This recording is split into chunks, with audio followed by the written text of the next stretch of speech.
کی علامت ہوتی ہے، یہ اس طرح کی خاموشی تھی۔ اور پھر اس کے بعد اب دوسرا مسئلہ جو ہے گلگت بلتستان کا اٹھایا گیا ہے، جہاں پر کشمیریوں کو اعتماد میں نہیں لیا جا رہا، جہاں پر اسٹیک ہولڈر کو اعتماد میں نہیں لیا جا رہا۔ اگر جو کچھ انہوں نے کیا ہے اور جو کچھ یہاں ہم کریں، اصولی طور پر پھر یہ بتائیں کہ 1949 کی قراردادوں اور اس حوالے سے پاکستان کے موقف کا کیا بنے گا۔ یعنی جب پاکستان نے 1949 میں اقوام متحدہ کے اندر سلامتی کونسل کے اندر جو کشمیر کے نقشے خود جمع کرائے ہیں اور اس کے اندر گلگت بلتستان کو ڈالا ہے، اور پھر آزاد کشمیر کی سپریم کورٹ کا فیصلہ ہے کہ Gilgit Baltistan is a part of all Jammu Kashmir, تو اس حوالے سے پاکستان کو اپنے اصولی موقف کی طرف بھی دیکھنا ہوگا کہ اگر وہ کشمیریوں کو اس طرح مایوس کریں گے تو ان کی جو 72 سال سے جو ان کے خون پر ہم نے سیاست کی ہے، جہاں ہم نے ان کے ماؤں بہنوں کی عصمتوں پہ سیاست کی ہے، جہاں ہم نے ان کے بچوں کے چہروں سے چھلکتے ہوئے خون پہ سیاست کی ہے، ان بیچاروں کا کیا بنے گا؟ تو وہ کس طرح پاکستان پر کوئی قوم آج کے بعد اعتماد کرے گی؟ پاکستان ایک ملک ہے، پاکستان کے اندر 22 کروڑ عوام رہتے ہیں، اس کا اپنا ایک مقام ہے دنیا میں۔ دنیا کیا سوچے گی ہمارے بارے میں کہ پاکستان کے لیے ہم قربانیاں دیں اور پھر بعد میں اس کا نتیجہ یہ نکلے؟ تو میرے خیال میں ہمیں اس قسم کی حرکتوں سے باز رہنا چاہیے۔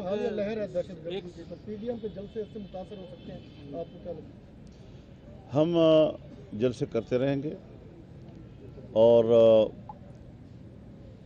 تحفظ دینا یہ ریاست کی ذمہ داری ہے۔ اگر ریاست ہاتھ اٹھا لے اور کہے کہ ہم اب اپنے شہریوں کو تحفظ نہیں دے سکتے، انشاءاللہ ہمارا رضاکار خود اپنے اجتماعات کو سیکورٹی مہیا کرے۔ صاحب حکومت کا میڈیا پر دباؤ بڑھتا جا رہا ہے، میڈیا ورکرز بے روزگار ہو رہے ہیں، 24 نیوز کی نشریات کو بند ہوئے آج 2 ماہ مکمل ہو گئے ہیں، تو کیا کہیں گے؟ حکومت جو ہے کارروائی کری، انتقامی کارروائی اس حوالے سے کیا کہیں گے؟ یہ ڈکٹیٹرشپ کی علامت ہے۔ جس وقت میڈیا کے گلے کو دبایا جاتا ہے، سیاست کے گلے کو دبایا جاتا ہے، تو یہ ڈکٹیٹرشپ کی علامت ہوتی ہے۔ تو جو شکایت آپ کر رہے ہیں یہی شکایت ہمیں ہے، اور ہم اس محاذ پر میڈیا کے شانہ بشانہ کھڑے ہیں، ان کے احتجاج میں ہم ان کے ساتھ شریک ہیں، اور یہ علامت ہے اس بات کی کہ پاکستان میں جمہوری حکومت نہیں ہے۔ نواز شریف مولانا صاحب سے پہلے آ جائیں گے، کوئی ہے ایسا ایڈ کرنے؟ مجھے کوئی ایسا شیڈول کا میرے علم میں نہیں ہو سکتا، لیکن ایسا کوئی شیڈول نہیں ہے ان کا۔ اچھا سر، یہ بتائیں کہ ماضی میں یہ ہوتا رہا، تحریکیں چلتی رہیں، بالآخر ان کا اینڈ ہوتا تھا مذاکرات پر، تو ابھی تو سٹارٹ میں جو گارنٹر ماضی میں بنتے تھے وہ تو ہو گئے ہیں فارغ یا وہ متنازع ہو گئے ہیں، تو اب آپ کس کی گارنٹی لیں گے ان مذاکرات کی کامیابی کے لیے؟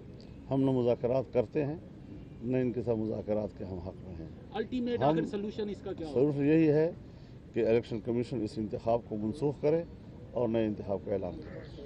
اچھا، ان ہاؤس تبدیلی کے بارے میں سر آپ کیا سی پیک کا آپ موجودہ حکومت کے ہوتے ہوئے سی پیک کا کیا فیوچر دیکھ رہے ہیں؟ سی پیک ایک تو فیوچر کیا ہے، اس کے فیوچر کو تو تباہ کر دیا گیا ہے، جس سے خطے میں ہمارے سب سے بڑے دوست، گہرے دوست، میٹھے دوست چائنا کے اعتماد کو دھچکا لگا ہے، اور اس کے علاوہ تو باقی تو ہم آلریڈی فارغ ہیں، اپنے خطے میں تنہا ہیں، اور اب آج ایک قانون سازی ہو رہی ہے کہ جس میں سی پیک کے جو چیئرمین ہیں یا ان کا جو عملہ ہے اس کو نیب اور احتسابی اداروں کے سے مستثنیٰ قرار دیا جا رہا ہے۔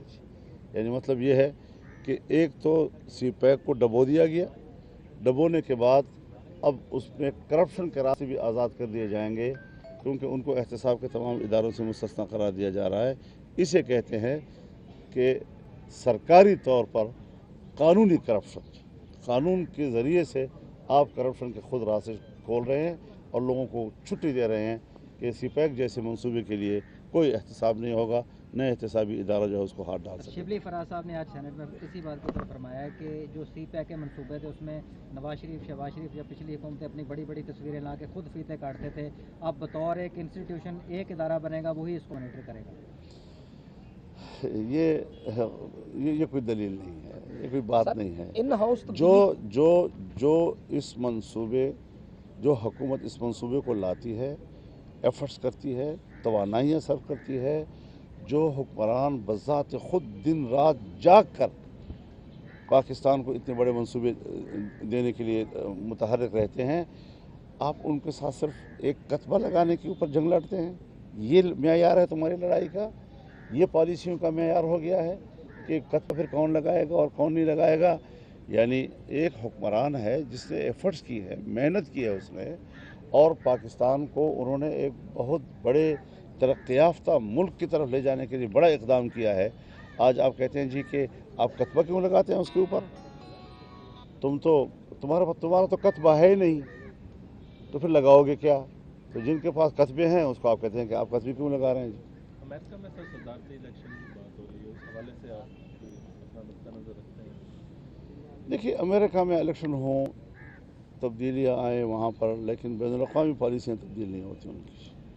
اچھا مولانا صاحب، امت مسلمہ کے خلاف، ہمارے خطے کے خلاف جو ان کی پالیسیاں ہیں وہ بدستور جاری رہیں گی، اور اس میں ہمیں ہر سطح پر یہ سوچنا چاہیے کہ ہم ان کے ساتھ تعلقات خراب کرنے کے قائل نہیں ہیں، لیکن ان کے دباؤ میں آ کر پالیسیاں بنانے کی بھی ہم. مولانا آپ نے ابھی فرانس کے حوالے سے فرمایا کہ وہ صدر بھی آ گیا ہے وہ ساقی میں، تو یہ فرما دیجیے گا کہ آپ چونکہ دینی رہنما بھی ہیں اور مسلم ممالک میں آپ کا کافی اثر رسوخ ہے، تو فرانس سے بائیکاٹ کے سلسلے میں آپ کچھ اقدامات کر رہے ہیں، دورے کر رہے ہیں مڈل ایسٹ کے؟ نہیں، میرا خیال میں مڈل ایسٹ ہم سے بہت آگے ہے اس حوالے سے، اور تمام عرب ممالک میں بہت بھرپور طور پر مارکیٹیں جو ہیں ان کے پروڈکٹ سے خالی ہو رہی ہیں، فرانس کے پروڈکٹ سے. تو وہ آلریڈی ہم سے بہت آگے ہیں. سب سے ٹاپ پر اس وقت یا اردگان جا رہا ہے یا چائچنا جا رہا ہے. تو بہت بھرپور طور پر وہ اپنا میسج دے رہے ہیں، اور میں سمجھتا ہوں یہ آواز صرف ایک حکمران کی نہیں یا ایک قوم کی نہیں، یہ امت مسلمہ کی آواز ہے. نواز شریف کا جو بیانیہ ہے، کیا تمام پی ڈی ایم سے متفق ہے؟ بیانیہ کیا ہے اس کا؟ جو آج کل وہ باتیں کر رہے ہیں، جرنیلوں کے خلاف باتیں کر رہے ہیں. تو یہ جب عمران خان کیا کرتا تھا تو اس وقت کیوں نوٹس نہیں دیتے؟ یہ کوئی بات ہے یار؟ ہمیں گلہ ہے اپنے لوگوں سے، ہمیں گلہ ہے، ہمیں شکایت ہے. اب شکایت میں ہم نام نہ لیں، بس اتنا ہی تو پھر ٹھیک ہے، ہم نام نہیں لیں گے. شکایت دور سر آپ کی کیسے ہوگی؟ لیکن السلام علیکم ورحمۃ اللہ نہیں کہیں گے، السلام علیکم لکھ کے دابا کہیں گے، اور کیا کہیں گے؟ اچھا سر، پی ڈی ایم اپنے جلسے جلوسوں میں دور کیسے ہوگی؟ جی، جن سے شکایت ہے دور کیسے ہوگی؟ کس طرح مطمئن ہو؟ میں تو یہ کہتا ہوں کہ ہمیں اداروں کا احترام ہے. ادارے ملک کے لیے ناگزیر ہوتے ہیں. فوج، اس کا جوان جو قربانیاں دے رہا ہے، جو سرحدات پہ کھڑا ہے، ہمارے لیے قابل قدر ہے. سیاست میں مداخلت سے مشکلات پیدا ہوتی ہیں، مولانا یہ فرما دیجیے گا، اس سے وہ دستبردار ہو جائیں گے. خیر، مولانا یہ فرما دیجیے گا، پہلے اپوزیشن کے خلاف نیب نیازی گٹھ جوڑ تھا، اور اب تو کرونا حکومت گٹھ جوڑ بھی شامل ہو گیا، اس کا مقابلہ کیسے کریں گے؟ ان تمام مشکلات میں انشاءاللہ آپ دیکھیں گے ہم مقابلہ کریں گے. اصل پی ڈی ایم جلسے جلوسوں میں اپنی طاقت کا مظاہرہ کر رہی ہے، کیا ان ہاؤس تبدیلی کی طرف بھی توجہ دے رہی ہے؟ میں ان ہاؤس تبدیلی کا قائل نہیں ہوں، کیونکہ اسمبلی کا جو اکثریت ہے وہ جعلی ہے، اور جعلی کے اندر پھر جعلی، اور پھر اس کے بعد پھر جعلی. یہ کوئی فلسفہ نہیں ہے. پشاور میں دھماکہ ہوا تو کل آپ کی ملاقات ہوئی مولانا حمید گنج صاحب سے، کوئی وفاقی مدارس کوئی لہر عمل دے رہی ہے؟ دیکھیے، بہت افسوسناک واقعہ ہوا ہے، اور یہ بالکل اسی طرح کا بڑا واقعہ ہے جس طرح کے وہاں آرمی پبلک اسکول میں ہوا تھا کسی زمانے میں 6 سال پہلے. لیکن ریاستی سطح پر دینی مدرسے کے بچوں کا اس طرح قتل عام، اس پر حکومت توجہ نہیں دے رہی ہے، کیونکہ وہ قرآن پڑھنے والے ہیں، وہ حافظ ہیں، وہ دین کا سبق پڑھنے والے ہیں، اور جس درس میں وہ بیٹھے ہوئے تھے اس میں حدیث پڑھائی جا رہی تھی. تو جب آپ کے ملک میں دین کو، دینی ادارے کو، دینی مدرسے کو، دینی مدرسے میں پڑھنے والے کو، پڑھانے والے کو اتنی ہی ہے کہ اخبارات میں اور میڈیا کے اوپر کچھ تصویریں آ گئیں، اور اس سے زیادہ کوئی اہمیت نہیں. آج بھی وہ کہہ رہے ہیں کہ اس وقت تک بھی سرکار کی طرف سے وہاں سیکورٹی کا کوئی انتظام موجود نہیں ہے. مولانا صاحب، پی ٹی وی اور پارلیمنٹ حملہ کیس میں عمران خان صاحب کو بری کر دیا گیا، ان کا نام شامل نہیں ہے، کیا کہیں گے آج یہ فیصلہ؟ تو جب ان کی حکومت ہوگی تو ایسے ہی فیصلے آئیں گے، اور کیا آئیں گے. مہربانی. Thank you sir. شکریہ جی.